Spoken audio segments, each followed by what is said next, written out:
Everyone has a reputation or an identity that they strive to uphold. So, what happens when someone challenges your reputation and tries to portray you in a negative light?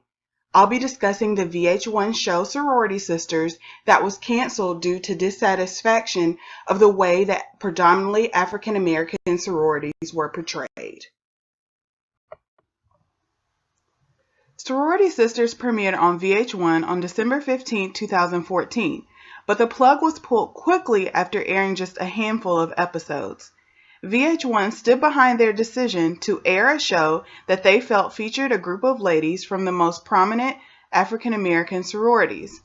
But the majority of members of those sororities, members of the Divine Nine, and non-Greek viewers alike, believed that the show was a mockery of what these historical organizations were founded on.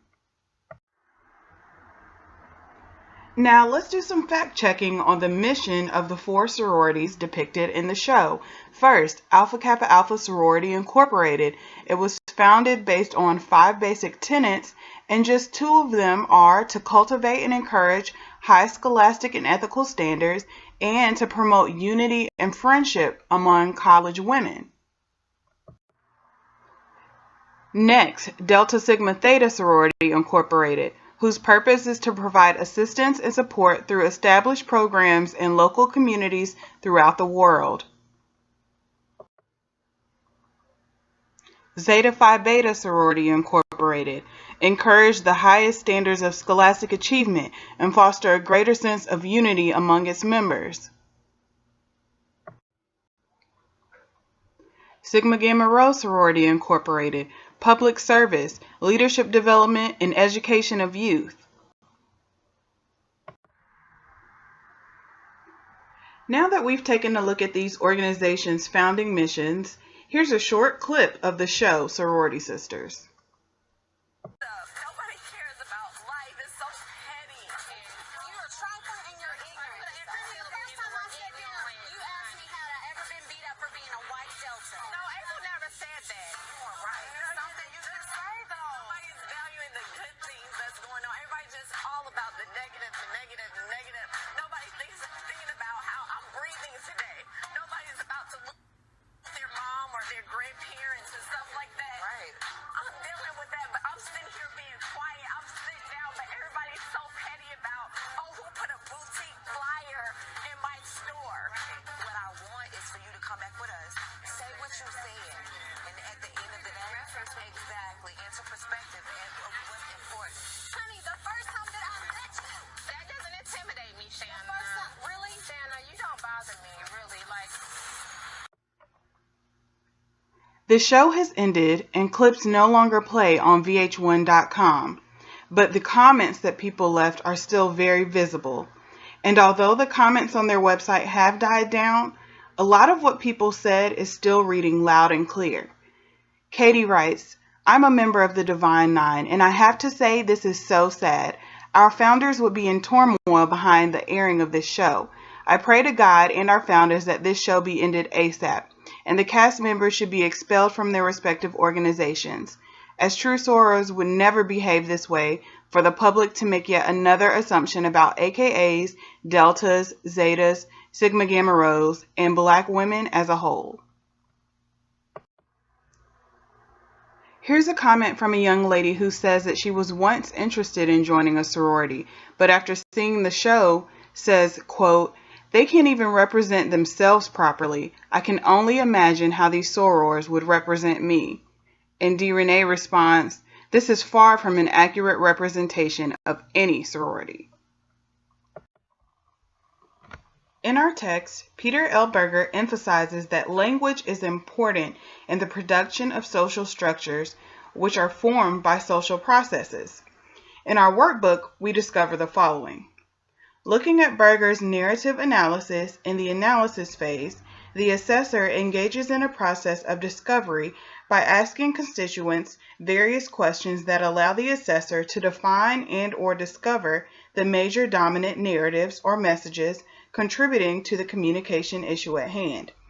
This list of dominant messages should be presented in the analysis with detailed descriptions of each narrative and its historical and current roots.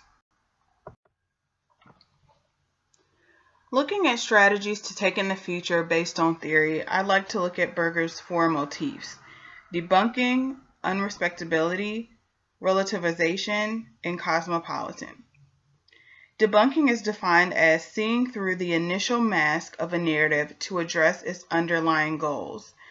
As far as the show, Sorority Sisters, there should have been communication between the leaders of the creation of the VH1 show and producers with the current leaders of these sororities that were depicted. That way there could have been some goals set, and there would have been more of an understanding on the side of the sororities as to why the network wanted to air the show, and to also make sure that there was truth to the things that were being aired.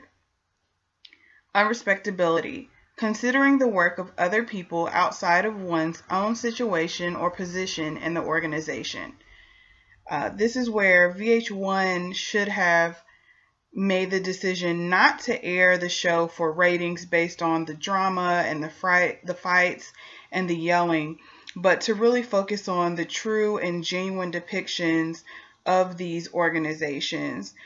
This could have been a time for collaborating between VH1 and the leaders of these sororities to really come up with maybe even a documentary to really give people who are not Greek or not a part of Greek organizations to really understand the meaning of what it is to be in a sorority, more specifically a predominantly African American sorority. Relativization. Appreciating and incorporating the values of diverse audiences within the communication situation. There should have been a focus on core goals and values set aside for the sororities. This was to give the public and to give viewers insight on what it's like to be in these organizations, but there was no connection between the network and the leaders of the organization. This should have been a time that that the sororities were able to share their values and their core goals, and not negative things that you see in most of the shows that they do air for reality television. Cosmopolitan. Openness to yet untested ideas and attitudes. Again, there should have been collaboration to keep the ideas open and not one-sided for what VH1 producers and writers and network leaders wanted to portray. There could have possibly been a forum to discuss the myths and misunderstandings that the public have interpreted about sororities, and this would have opened the door to really get an understanding from leaders of the organizations, not just members who were looking to be a part of this show, and even some maybe to just get a check. But there should have been open communication between VH1, sorority leaders, and then later, after the show began to air, they could have even incorporated the viewers in the audience to answer questions and give feedback about what they thought previously and also what they learned. In review, I discussed the disappointment of the decision to air the VH1 show Sorority Sisters. There was backlash from the Greek community as well as the non-Greek community on the portrayal of members of the four predominantly African American sororities. There was a huge petition sent around the internet, and many people used social media to release their frustrations regarding the show. People also reached out to sponsors about their disapproval of the show, and the sponsors began to pull their ads. T-Mobile, Honda, and Hallmark are just a few, but many companies responded back individually to disturb viewers on Instagram, Twitter, and Facebook. Looking at Berger's narrative analysis, I discussed how the situation could have been handled differently and even possibly avoided cancellation. For any organization being depicted on reality television moving forward, there should definitely be some discussion and collaboration between the network and the organization's leaders. So I'd like to go back to the question that I originally asked at the beginning of this presentation. What happens when someone challenges your reputation and depicts you in a negative light? Do you fight back wholeheartedly, or do you just let it happen?